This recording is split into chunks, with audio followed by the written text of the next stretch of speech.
A Bíblia registra um momento em que a humanidade cruzou um limite que não deveria ser cruzado. Não foi apenas corrupção moral, não foi apenas violência crescendo na terra. Foi algo mais profundo, mais silencioso e ao mesmo tempo mais perturbador. Um tipo de existência que não deveria estar ali. Existe um trecho curto em Gênesis que muitos leem rapidamente, mas poucos param para encarar o que ele realmente diz. Ali, em poucas linhas, surge a menção de seres que caminharam entre os homens, que tinham aparência humana, mas cuja origem levanta uma pergunta que muda tudo. Quem eram os Nefilins? Por que a presença deles está ligada diretamente ao maior julgamento da história bíblica? E o mais inquietante, por que esse assunto continua sendo evitado ou simplificado? Se você sempre ouviu que eles eram apenas gigantes, prepare-se para perceber que o problema nunca foi o tamanho.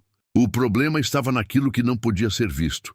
E é exatamente aqui que começa a parte que quase ninguém está disposto a explorar. Quando se fala em Nefilins, a maioria das pessoas imediatamente imagina gigantes, corpos enormes, figuras quase mitológicas, seres que dominavam pela força e pela presença física. Essa imagem não surgiu por acaso. Ela foi sendo construída ao longo do tempo, reforçada por interpretações superficiais e até por representações culturais. Mas existe um problema nisso. Focar apenas no tamanho pode fazer você perder o ponto mais importante de todo esse relato. Porque a Bíblia não dedica atenção à aparência detalhada desses seres. Ela não descreve como eram seus rostos, não fala sobre traços monstruosos, não entra em detalhes físicos como normalmente faria se esse fosse o elemento central. Isso já levanta uma questão importante. Se o tamanho fosse o verdadeiro problema, o texto bíblico deixaria isso claro de forma mais explícita. Mas não é isso que acontece. O que o texto faz é muito mais sutil e ao mesmo tempo muito mais profundo. Ele apresenta a existência desses seres dentro de um contexto específico, um contexto de ruptura, um momento em que algo saiu completamente da ordem estabelecida por Deus desde a criação. E é aqui que tudo começa a mudar de perspectiva. Porque quando você lê Gênesis com atenção, percebe que a narrativa não está tentando impressionar você com força ou aparência. Ela está tentando alertar sobre uma condição, sobre um estado da humanidade que chegou a um nível de corrupção que ultrapassava o comportamento. Era algo estrutural, algo na própria natureza daquilo que estava se tornando comum na Terra. E é exatamente nesse cenário que os Nefilins aparecem. Isso significa que eles não podem ser analisados de forma isolada. Eles fazem parte de um momento crítico da história bíblica, um momento em que a terra, segundo o próprio texto, estava corrompida diante de Deus e cheia de violência. Não é uma menção aleatória, não é um detalhe curioso inserido por acaso, é um elemento inserido no ponto exato em que a narrativa começa a preparar o leitor para algo muito maior. Agora pense com cuidado. Se esses seres fossem apenas humanos mais fortes ou apenas uma linhagem de homens fisicamente superiores, isso justificaria o que vem em seguida. Isso explicaria por que Deus decide intervir de maneira tão extrema, trazendo um juízo que alcança toda a terra. A resposta, quando você encara o texto com seriedade, começa a se tornar desconfortável. Porque não faz sentido que apenas força física leve a uma decisão divina dessa magnitude. Não faz sentido que o simples fato de existirem homens grandes seja suficiente para desencadear um evento como o dilúvio. Existe algo além disso, algo que o texto não detalha completamente, mas deixa pistas suficientes para quem está disposto a observar. E é exatamente aqui que muitas interpretações se perdem. Elas tentam simplificar algo que não foi apresentado de forma simples. Tentam encaixar o desconhecido dentro de categorias seguras, mais fáceis de aceitar, menos confrontadoras. Mas quando você faz isso, você ignora o peso do contexto. Ignora o momento em que isso acontece. Ignora a ligação direta entre a presença desses seres e a condição da humanidade naquele período. O texto não está preocupado em satisfazer curiosidade superficial. Ele está registrando um problema real, algo que exigiu uma resposta direta de Deus. E essa resposta não foi pequena, foi um marco definitivo na história bíblica. Então a pergunta precisa ser ajustada. Não é sobre o tamanho deles, não é sobre como pareciam, não é sobre tentar imaginar como seriam se você os visse. A pergunta correta é outra. O que havia na origem desses seres que tornava sua existência tão incompatível com a ordem estabelecida por Deus? E essa pergunta não pode ser respondida com suposições rápidas. Ela exige que você volte ao texto, que você encare as palavras com atenção, que você aceite o fato de que nem tudo será explicado de forma direta, mas ainda assim está ali, evidente para quem decide olhar com profundidade. E quando você faz isso, algo começa a ficar claro. O problema nunca esteve na aparência. O problema sempre esteve naquilo que não podia ser visto. Existe um trecho em Gênesis que passa despercebido por muitos, não porque seja difícil de entender, mas porque é desconfortável de encarar. Ele é curto, direto e, ao mesmo tempo, carrega uma densidade que poucos textos conseguem carregar em tão poucas palavras. E é exatamente ali que tudo começa a fazer sentido, ou talvez a levantar ainda mais perguntas. O texto diz que, ao se multiplicarem os homens sobre a face da terra, os filhos de Deus viram que as filhas dos homens eram formosas e tomaram para si mulheres dentre todas as que escolheram. Em seguida, surge a menção aos nefilins, associados a esse momento específico da história. Agora, observe com atenção. O texto não explica quem são esses filhos de Deus. Ele não abre um parêntese, não dá uma definição direta, não facilita a interpretação. Ele simplesmente apresenta a informação e segue adiante. E é exatamente esse silêncio que torna tudo ainda mais inquietante. Porque quando a Bíblia decide não explicar algo de forma detalhada, isso não significa ausência de significado. Pelo contrário, muitas vezes significa que o contexto precisa ser analisado com mais cuidado, com mais reverência, com mais responsabilidade. A expressão filhos de Deus aparece em outros momentos das Escrituras e em alguns deles está claramente associada a seres espirituais. Isso levanta uma possibilidade que, ao longo da história, foi debatida, questionada e até evitada por muitos. Não por falta de base, mas pelo impacto que essa interpretação causa. Por outro lado, existe uma leitura que entende esses filhos de Deus como sendo descendentes de uma linhagem específica, a linhagem de Sete, em contraste com a linhagem de Caim. Uma interpretação que busca manter tudo dentro do campo humano, dentro de uma estrutura mais compreensível. Mas independente de qual linha você considere, existe algo que nenhuma das duas consegue ignorar. Algo aconteceu, algo fora do comum. Algo que fez com que a narrativa bíblica, até então centrada no desenvolvimento da humanidade, mudasse completamente de direção. E é nesse ponto que os nefilins são mencionados, não como protagonistas isolados, mas como consequência de um processo, como resultado de uma união que, de alguma forma, não deveria ter acontecido. O texto não usa linguagem emocional, não dramatiza, não tenta convencer. Ele apenas registra, e esse registro é suficiente para alterar todo o cenário. Porque logo depois dessa menção, o próprio Deus declara que o seu espírito não contenderia para sempre com o homem e estabelece um limite. Em seguida, o texto descreve a condição da humanidade como completamente corrompida, com pensamentos continuamente inclinados para o mal. Percebe a progressão. Primeiro, uma união em comum. Depois, o surgimento dos nefilins. Em seguida, uma declaração divina. E logo após, a constatação de uma corrupção generalizada. Nada disso parece desconectado. Pelo contrário, tudo indica uma sequência lógica, ainda que não totalmente explicada.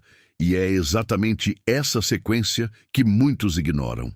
Porque é mais fácil olhar para o texto como algo simbólico, como uma metáfora, como uma construção antiga que não precisa ser levada ao pé da letra. Mas quando você faz isso, você perde a força do que está sendo comunicado. Esse não é um texto qualquer. Ele está posicionado imediatamente antes do dilúvio. Ele prepara o terreno para o maior juízo coletivo já registrado na Bíblia. E isso, por si só, já exige uma leitura mais cuidadosa. Agora, pense em algo. Se a humanidade estivesse apenas vivendo em pecado, como em outros momentos da história bíblica, por que a resposta seria tão extrema? Por que apagar quase tudo? Por que recomeçar?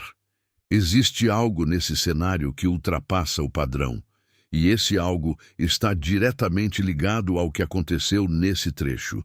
O texto não entrega todos os detalhes, ele não satisfaz todas as curiosidades, mas ele revela o suficiente para que uma conclusão seja inevitável. Aquilo que estava acontecendo naquele tempo não era comum e não poderia continuar existindo.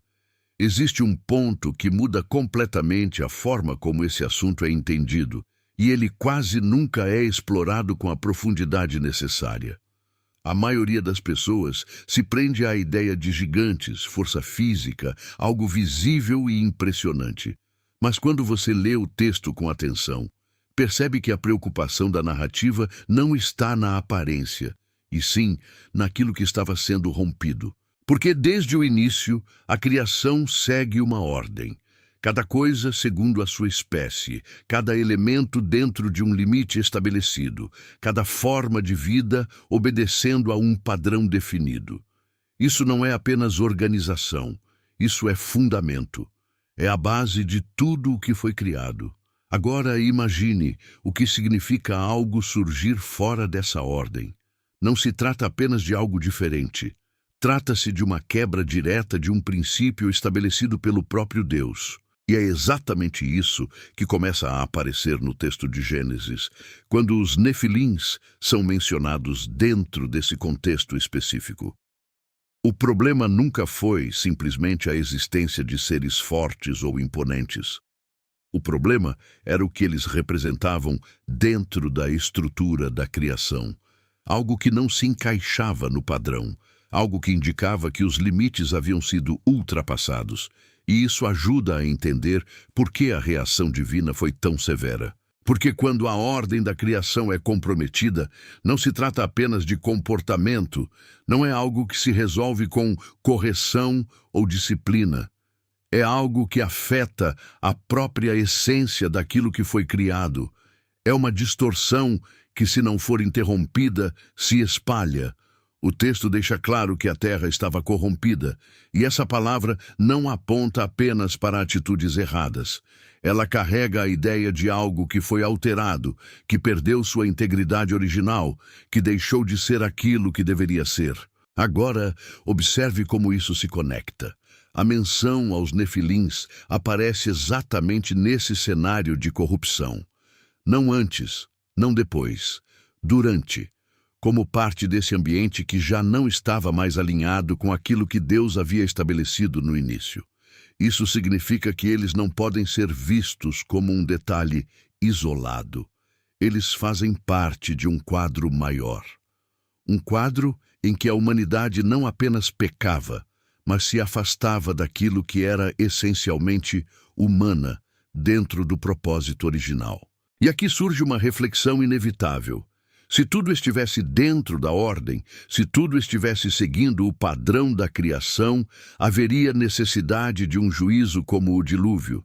Haveria motivo para uma intervenção que reiniciasse praticamente toda a vida na Terra. A resposta começa a se desenhar de forma clara. Não era apenas sobre pecado, era sobre alteração. Era sobre algo que já não podia mais continuar existindo daquela forma. E é exatamente por isso que reduzir os nefilins a uma simples questão de tamanho é ignorar o ponto central. É olhar para a superfície e deixar passar aquilo que realmente importa. O texto não chama atenção para músculos ou altura. Ele insere esses seres dentro de um momento em que a criação estava sendo comprometida. E isso muda completamente o peso da narrativa. Porque agora não estamos falando de algo curioso. Estamos falando de algo que exigiu uma resposta direta de Deus. E quando Deus responde dessa forma, não é por algo pequeno. É porque aquilo que estava acontecendo já havia ultrapassado um limite que não poderia ser ignorado.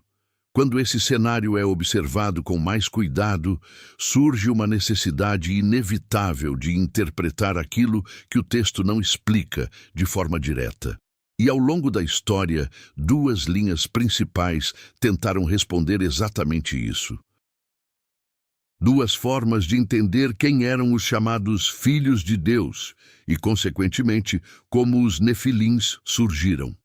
A primeira interpretação entende que esses filhos de Deus eram descendentes de Sete, a linhagem que vinha sendo preservada desde Adão com um propósito diferente.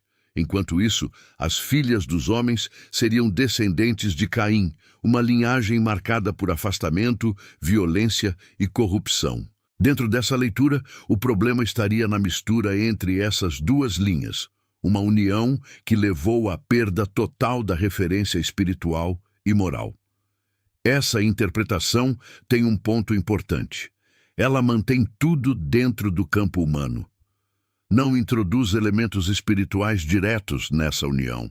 Ela explica a corrupção como um processo progressivo, fruto de escolhas, influências e degradação moral. Mas existe um ponto que precisa ser encarado com honestidade. Se fosse apenas uma mistura entre linhagens humanas, por que o texto trataria isso de forma tão abrupta? Por que essa união específica é destacada como um divisor de águas? Por que ela aparece exatamente antes da descrição de uma corrupção total que leva ao dilúvio? É aqui que surge a segunda interpretação. Essa linha entende que a expressão filhos de Deus se refere a seres espirituais, anjos que deixaram sua posição original. Dentro dessa leitura, a união descrita em Gênesis não seria apenas entre humanos, mas entre seres de naturezas diferentes. Isso explicaria por que o resultado dessa união não é tratado como algo comum. Mas essa interpretação também levanta questionamentos. Como isso seria possível? De que forma isso aconteceu? Por que o texto não detalha esse processo? E é exatamente nesse ponto que muitos recuam. Porque essa possibilidade carrega um peso que não pode ser tratado de forma leviana. Ela confronta limites, desafia a compreensão natural e exige que o texto seja levado a sério mesmo quando não oferece todas as respostas. Mas existe algo que conecta as duas interpretações de forma clara. Ambas reconhecem que houve uma ruptura. Ambas apontam para um momento em que algo saiu completamente do padrão estabelecido. Ambas levam ao mesmo resultado: corrupção generalizada. E isso nos traz de volta ao ponto central. Independentemente de como você interpreta a origem exata dos nefilins, o texto não deixa dúvidas sobre o efeito daquilo que aconteceu. A terra não estava apenas cheia de pessoas fazendo escolhas erradas. Ela estava em um estado de degradação profunda, algo que afetava não apenas o comportamento, mas a própria condição da humanidade. E é exatamente isso que torna esse episódio tão diferente de outros momentos bíblicos. Porque em outros períodos, Deus envia profetas, corrige, disciplina, chama ao arrependimento. Aqui, a resposta é diferente. Aqui, a decisão é reiniciar. Isso indica que o problema havia alcançado um nível que não poderia ser resolvido de forma gradual. Algo havia se estabelecido de maneira tão profunda que exigia uma intervenção total.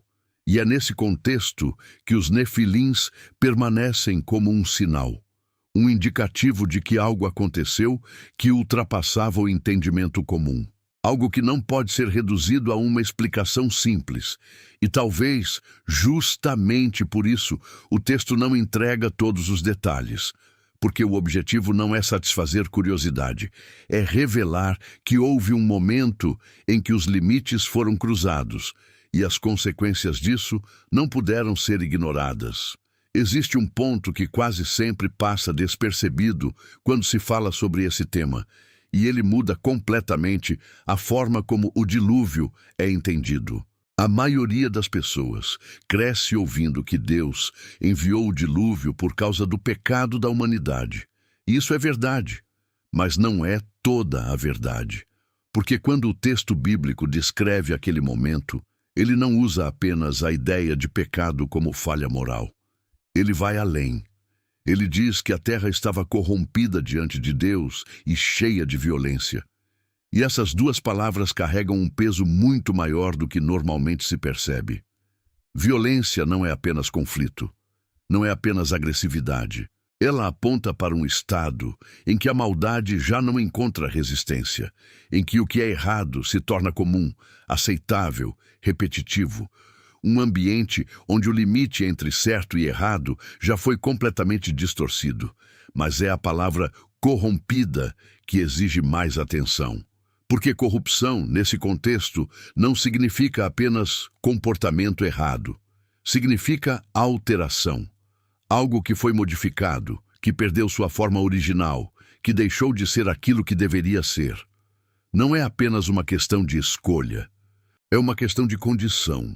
Agora conecte isso com tudo o que já foi apresentado. A menção aos nefilins aparece dentro desse cenário, não isolada, não desconectada, mas inserida exatamente no momento em que a narrativa aponta para uma humanidade que já não estava íntegra. Isso não parece coincidência, parece sequência. Primeiro, uma união incomum. Depois, o surgimento de algo fora do padrão. Em seguida, a constatação de uma corrupção generalizada. E então, a decisão divina. Isso revela algo que muda completamente a leitura do dilúvio. Ele não foi apenas um julgamento sobre atitudes. Foi uma resposta a uma condição que já havia se estabelecido. Uma condição que, se continuasse, tornaria impossível qualquer restauração dentro do plano original. Isso explica por que a intervenção foi total. Porque quando algo está corrompido em sua essência, não basta corrigir o comportamento, não basta orientar, ensinar ou disciplinar. É necessário interromper. É necessário impedir que aquilo continue se espalhando. E é exatamente isso que acontece. O dilúvio não é apresentado como um ato impulsivo. Ele é precedido por uma observação divina. O texto diz que Deus viu que a maldade do homem se havia multiplicado e que todo o desígnio do coração era continuamente mau. Isso mostra um processo, algo que foi crescendo até atingir um ponto irreversível. E nesse ponto, a decisão é tomada. Mas existe um detalhe que não pode ser ignorado. No meio de toda essa corrupção, há uma exceção, Noé.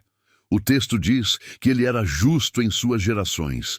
Isso não fala apenas sobre caráter moral, fala sobre preservação, sobre alguém que, de alguma forma, ainda estava alinhado com aquilo que Deus havia estabelecido desde o início. Isso reforça ainda mais a ideia de que o problema não era apenas comportamento, era algo mais profundo, algo que afetava a própria estrutura da humanidade naquele tempo. E é por isso que o dilúvio não pode ser reduzido a uma história sobre punição. Ele é um marco, um ponto em que Deus interrompe algo que não poderia continuar. E quando você olha para os nefilins dentro desse contexto, fica impossível tratá-los como um detalhe irrelevante. Eles fazem parte desse cenário, um cenário em que algo havia saído completamente da ordem e precisava ser interrompido. Existe um detalhe no próprio texto bíblico que gera uma tensão difícil de ignorar, e é exatamente esse detalhe que mantém esse tema aberto até hoje. Porque se tudo aquilo foi interrompido pelo dilúvio, se a terra foi purificada daquele estado de corrupção, como explicar o fato de que os nefilins aparecem novamente depois desse evento? O livro de Números registra o momento em que os espias enviados por Moisés entram na terra prometida. Eles observam o território, analisam o povo e, ao retornarem, trazem um relatório carregado de medo. E dentro desse relato, eles fazem uma afirmação que chama a atenção. Eles dizem ter visto gigantes, descendentes de Anak, e se referem a eles como nefilins. A descrição é impactante. Eles afirmam que diante desses homens se sentiam como gafanhotos. Isso não é apenas uma comparação exagerada. É a expressão de alguém que viu algo que não esperava encontrar. Agora pense no peso disso. Se o dilúvio foi um reinício, se apenas Noé e sua família foram preservados, como algo associado a esse cenário anterior poderia reaparecer? Isso levanta uma pergunta que não pode ser ignorada. Será que aquilo foi completamente eliminado? Ou será que, de alguma forma, algo permaneceu? O texto não oferece uma explicação direta. Ele não conecta os pontos de forma explícita. Ele simplesmente registra o fato e segue adiante. E é exatamente esse silêncio que mantém a questão aberta. Alguns interpretam esse relato como uma percepção exagerada dos espias, tomada pelo medo. Outros entendem que a referência aos nefilins não é literal, mas simbólica, uma forma de descrever homens muito grandes e fortes. Mas existe um problema nessas tentativas de simplificação. Elas ignoram o padrão, porque não é a primeira vez que o texto menciona algo fora do comum. Não é um caso isolado. Existe uma continuidade de relatos envolvendo gigantes, homens de estatura incomum, figuras que aparecem em diferentes momentos da narrativa bíblica. Isso inclui personagens posteriores, como Golias, que também é descrito com dimensões que chamam atenção. Isso não prova que todos estão diretamente ligados aos nefilins, mas mostra que o fenômeno não desapareceu completamente. E é exatamente isso que gera desconforto. Porque se algo reaparece, isso significa que o problema não foi apenas interrompido naquele momento. Significa que, de alguma forma, aquilo ainda encontrou espaço para existir novamente. Mas o texto continua sem explicar. Ele não detalha como isso aconteceu. Não descreve um novo processo, não conecta diretamente os eventos. Ele apenas permite que você perceba o padrão, se estiver atento. E isso cria um tipo de tensão que não se resolve facilmente. Porque ao mesmo tempo em que o dilúvio representa um recomeço, esses relatos posteriores sugerem que nem tudo foi encerrado de forma definitiva. E é aqui que muitos preferem parar de investigar. Porque seguir adiante significa lidar com perguntas que não têm respostas completas. Significa aceitar que há partes desse tema que permanecem em aberto, e nem todos estão dispostos a lidar com isso. Mas ignorar essa continuidade não resolve o problema. Ela continua ali, registrada no texto, esperando que alguém esteja disposto a encarar o que isso realmente significa. Existe um momento em que o próprio Jesus faz uma afirmação que, à primeira vista, parece simples, mas quando colocada dentro desse contexto, ganha um peso completamente diferente. Ele diz que assim como foi nos dias de Noé, assim também seria a vinda do Filho do Homem. Muitos ouvem isso e pensam apenas em distração, em pessoas vivendo suas vidas sem perceber o que está por vir. Mas essa leitura pode estar ignorando algo mais profundo, porque quando Jesus menciona os dias de Noé, ele não está falando de um período qualquer. Ele está se referindo exatamente ao momento que antecede o dilúvio. Um tempo que, como vimos, não era marcado apenas por comportamento errado, mas por um estado de corrupção que afetava a própria condição da humanidade. Agora, pense no que isso implica. Se a comparação feita por Jesus vai além de uma simples distração coletiva, então ela aponta para um padrão, um tipo de cenário que se repete, um ambiente em que as coisas parecem normais na superfície, mas onde algo essencial já está fora do lugar. Nos dias de Noé, as pessoas comiam, bebiam, se casavam, seguiam suas rotinas. Tudo parecia comum. E, ao mesmo tempo, o texto bíblico deixa claro que a terra estava corrompida.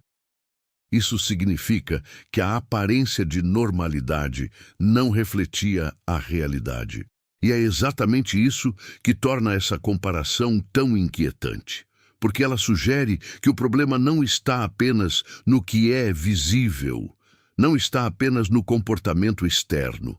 Existe uma camada mais profunda, algo que nem sempre é percebido de imediato, mas que define o estado real das coisas. Agora, conecte isso com tudo o que foi apresentado até aqui. Um tempo em que algo fora da ordem se manifesta. Um cenário de corrupção generalizada. Uma intervenção divina que interrompe esse processo. E uma afirmação de que esse padrão teria paralelos no futuro. Isso não significa repetir exatamente os mesmos eventos. O texto não diz que tudo acontecerá da mesma forma, mas ele indica que existem características, sinais, condições que podem ser reconhecidas. E isso levanta uma pergunta que poucos estão dispostos a fazer. O que exatamente estava acontecendo nos dias de Noé que Jesus considerou relevante o suficiente para usar como referência? Porque se for apenas sobre distração, essa comparação perde profundidade. Mas se for sobre um estado mais amplo, algo que envolve a própria condição da humanidade, então estamos diante de algo muito mais sério. E é aqui que o tema dos Nefilins volta a ganhar força. Não como uma curiosidade antiga, mas como parte de um cenário que Jesus aponta como referência. Um cenário que não pode ser ignorado quando se busca entender o que ele quis dizer. Isso não é uma afirmação direta de repetição. Não é uma declaração de que os mesmos eventos ocorrerão da mesma forma, mas é um convite à observação, um chamado para olhar além da superfície, porque nem tudo que parece normal está realmente dentro da ordem. E talvez, assim como nos dias de Noé, o maior problema não esteja no que todos conseguem ver, mas naquilo que poucos estão dispostos a perceber.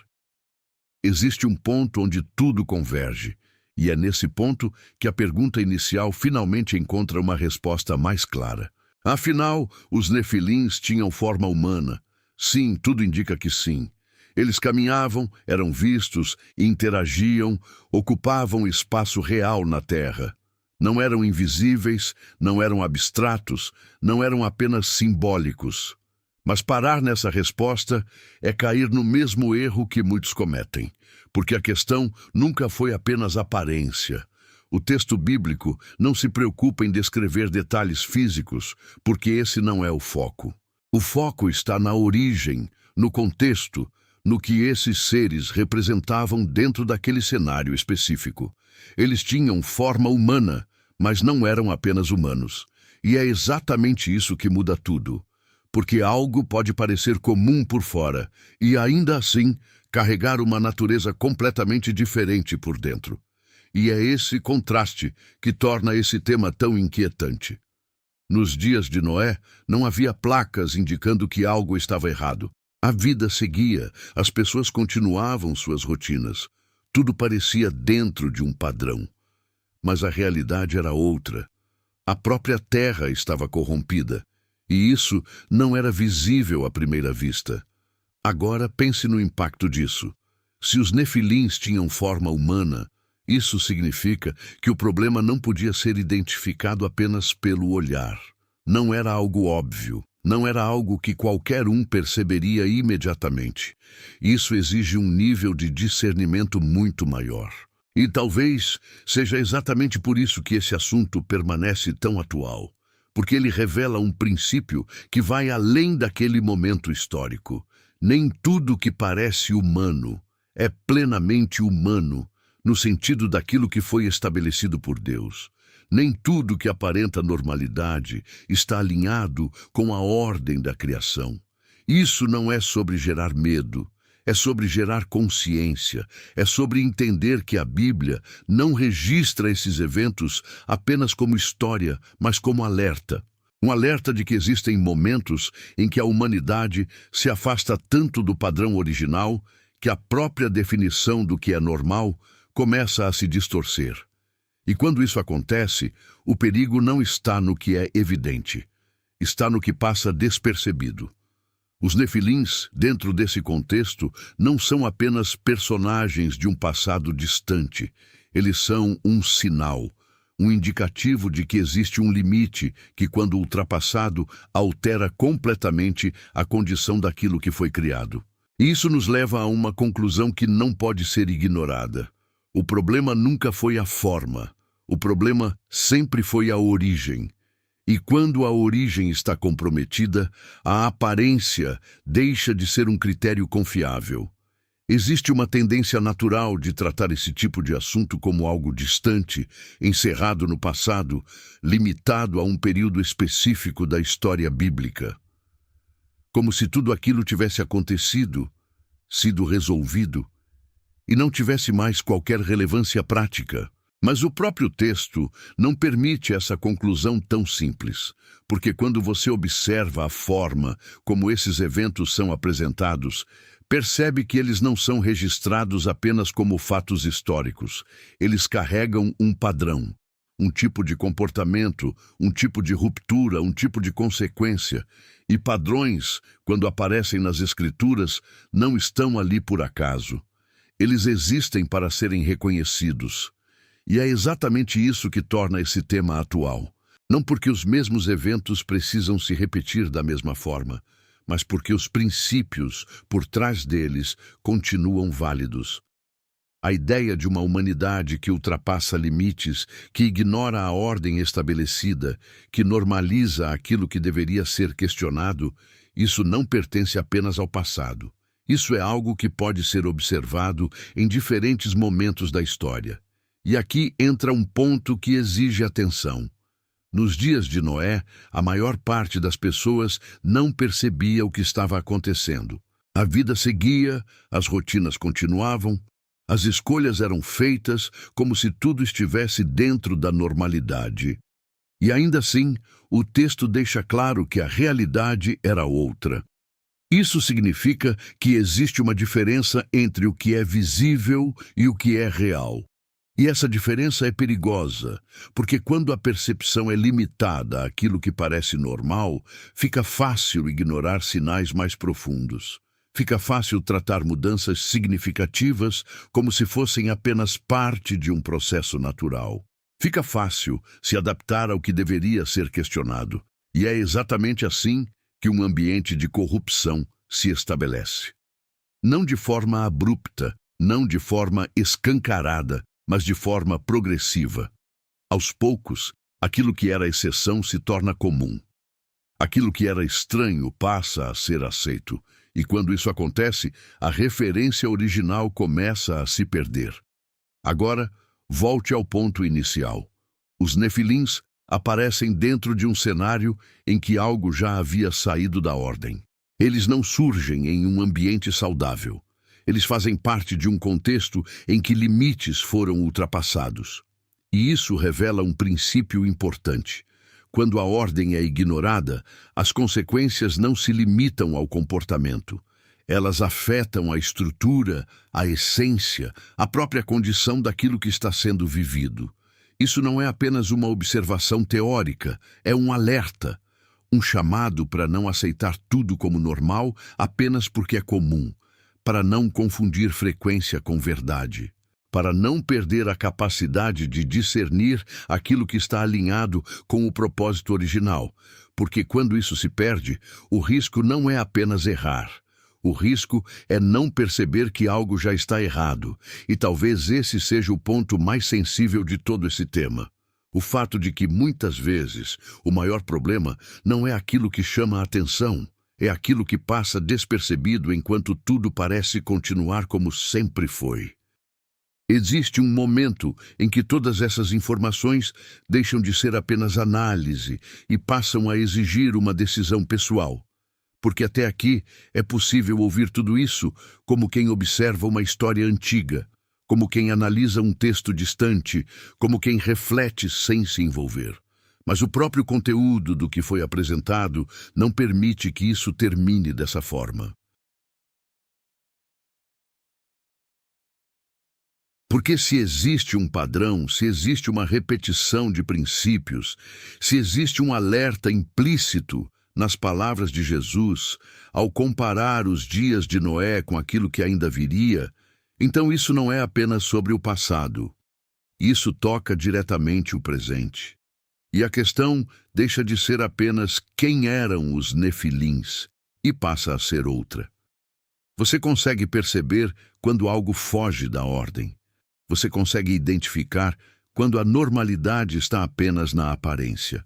Porque nos dias de Noé, o maior problema não era a falta de informação, era a falta de percepção. As pessoas não estavam completamente alheias, elas simplesmente não estavam dispostas a enxergar além do que parecia comum. E isso continua sendo um risco real. Porque hoje, assim como naquele tempo, tudo pode parecer dentro do controle. As rotinas seguem, as decisões são tomadas, a vida continua acontecendo. E, ao mesmo tempo, existe a possibilidade de que aspectos mais profundos estejam sendo ignorados.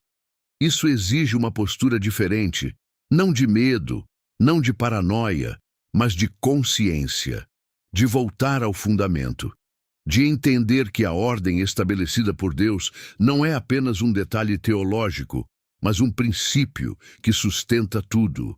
E quando esse princípio é ignorado, as consequências podem não ser imediatas, mas elas são inevitáveis. Os nefilins, dentro de tudo isso, deixam de ser apenas um tema intrigante e passam a ser um sinal, um marco de até onde a humanidade pode ir quando decide ultrapassar limites que não deveriam ser ultrapassados. E esse limite não é definido por cultura, não é definido por época, não é definido por opinião. Ele foi estabelecido desde o início e permanece. A pergunta agora não é mais sobre eles, é sobre você, sobre a sua capacidade de discernir, sobre a sua disposição de buscar a verdade, mesmo quando ela não é confortável. Porque entender esse tema não é apenas adquirir conhecimento. É ajustar a forma de ver, é sair da superfície, é escolher não ignorar aquilo que muitas vezes está diante dos olhos, mas exige profundidade para ser realmente compreendido. Tudo o que foi apresentado até aqui converge para um ponto que não pode ser ignorado. Os nefilins tinham forma humana, sim. Eles estavam presentes, eram vistos, faziam parte daquele cenário. Mas reduzir essa realidade à aparência é perder completamente o sentido do que o texto bíblico revela, porque a aparência nunca foi o critério central. O que definiu a gravidade daquele momento foi a origem, foi a ruptura, foi o fato de que algo havia ultrapassado os limites estabelecidos desde a criação. E quando isso acontece, as consequências não são superficiais. Elas atingem a base de tudo. O dilúvio não foi uma reação exagerada. Foi uma resposta necessária a um cenário que já não podia continuar. E isso revela algo importante. Existe um limite. Existe um ponto em que aquilo que parece apenas um desvio se torna algo estrutural, algo que compromete a própria essência. E é exatamente isso que torna esse tema tão relevante. Porque ele não termina no passado. Ele deixa um princípio. Nem tudo que parece humano está alinhado com aquilo que Deus estabeleceu como humano.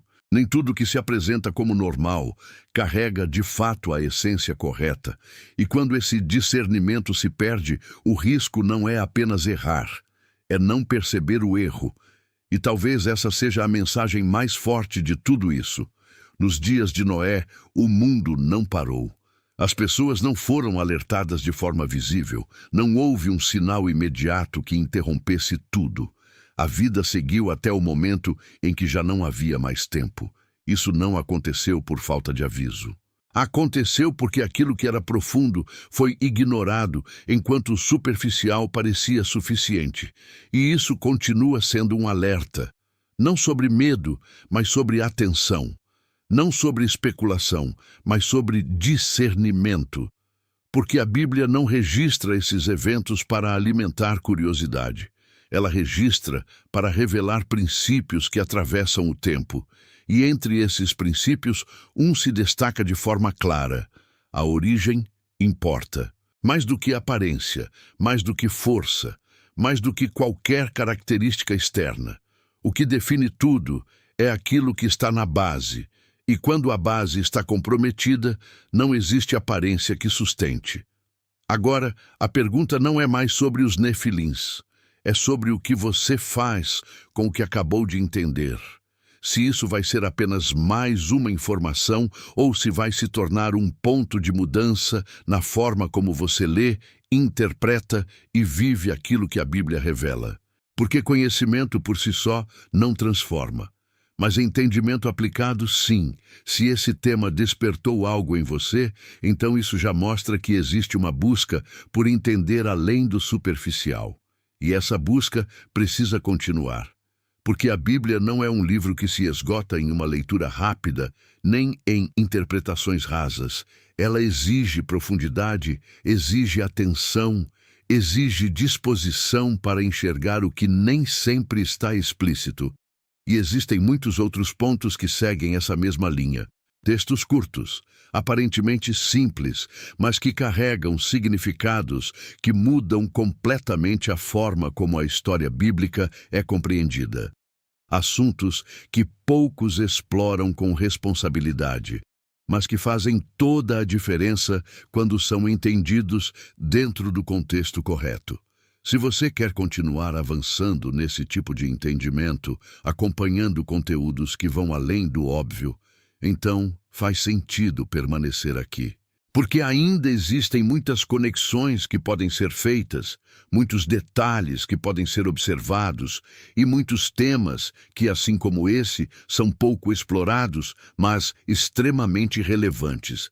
A Bíblia revela o suficiente para quem decide buscar, mas ela não entrega tudo de forma imediata. E é exatamente isso que torna essa jornada tão importante. Então, se esse tipo de conteúdo faz sentido para você, continue acompanhando e se inscreva no nosso canal, porque ainda existem muitos pontos que precisam ser conectados, e cada um deles pode aprofundar ainda mais a forma como você enxerga aquilo que está escrito. Agora eu quero saber de você, qual foi a parte mais impactante desse vídeo? Foi entender quem eram os nefilins. Ou perceber que o problema nunca foi a aparência, mas a origem. Comenta aqui embaixo, porque eu quero ler o que mais chamou a sua atenção e também tirar suas dúvidas. Até o próximo vídeo.